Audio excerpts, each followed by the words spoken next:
Hello everyone! Welcome to our geography exhibition. I'm your host Wafii and our group consists of 5 other people: Zakaria, Arif, Aien and Sharif. We will be talking about the subtopic 1.3, which is on river processes and landforms. Passing to you, Aien. Our presentation contains 3 main parts, which are the definition of geography, discussion, and river landforms.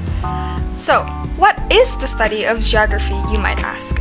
In simple terms, it's basically the study of places and the relationship between people and how they affect their environment. With a better understanding of geography, it helps us to explore and have a deeper understanding of the space and place around us. It also plays an important part in our lives as it guides us in understanding societies and communities, economics, culture, morals, and ethics. Now onto our subtopic discussion, river landforms. Before we go on any further, we first must know the importance of a river. They are the essential vessels which carry our water to areas all around the earth. A key essential to our survival, the main source of our drinking water, showering, cooking, and many more to list on. It also contains life, the habitat for aquatic life, another source of necessity for us, which is food. Now you have the basics of how important rivers are. Now we shall look at the landforms created by said rivers. These landforms come in 3 courses on a river: the upper course, middle course, and lower course. We shall look into each one in detail. While in the upper course, we have V-shaped valleys, interlocking spurs, and waterfalls. V-shaped valleys. From the name itself, you may have already guessed that it has something to do with the letter V. Well, this particular landform is a valley formed resembling the shape of a V in its cross-section. From the pictures provided below, you can clearly see the resemblance of a V, where the valleys have steep, sloping sides and narrow bottom. They are miraculously formed through the process of erosion. However, the erosion process is not just any process. It occurs in a vertical motion which occurs in the form of abrasion, hydraulic action, and solution. Over time, weathering breaks up materials on the valley slopes and continues vertical erosion. The rocks from the process fall into the river, further helping the corrosion and increasing erosion. As this occurs, the river itself transports the rocks downstream and the channel becomes wider and deeper, forming a V-shaped valley between the interlocking spurs. Following the formation of V-shaped valleys, as mentioned before, interlocking spurs contains areas of hard rock and soft rock, where the soft rock erodes quicker and the hard rock takes longer time to erode, but the river will bend around it. Waterfalls, quite a lovely sight to see, a place to be stress-free but not in the case of trying to memorize the process for an upcoming exam. Everyone knows what a waterfall is, but in geographic terms, it is actually a river where the water itself calls over a vertical drop or a series of steep drops into a plunge pool. How they are formed might actually surprise you. On a waterfall, the river flows over a bond of both soft and hard rock. Soft rocks are eroded more quickly than hard rocks because, well, they are soft. In doing so, it leaves the hard rock overhanging.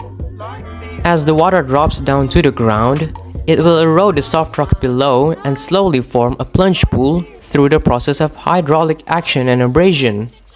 Since the overhanging rock didn't get enough emotional support and gravity, giving it a hard time, it eventually collapses into the plunge pool and furthers the erosion in it. The process continues and the waterfall retreats or backs up like a rewinding measuring tape, but very slowly, forming what is known as a gorge or canyon. And now, let's go to the middle course. What we have here is a main channel and oxbolex. Alrighty, I hope everyone is keeping up. Now, from the background photo, you can see the river moving or flowing in an S-like shape. We like to call this a snake-like formation because it looks like a snake slithering through and through. Simply, a meandering channel is a single channel that winds snake-like through its valley. As the water twists and turns, fighting with its current around stones and other obstructions known as pools and riffles, it results in areas of slower and faster water movements.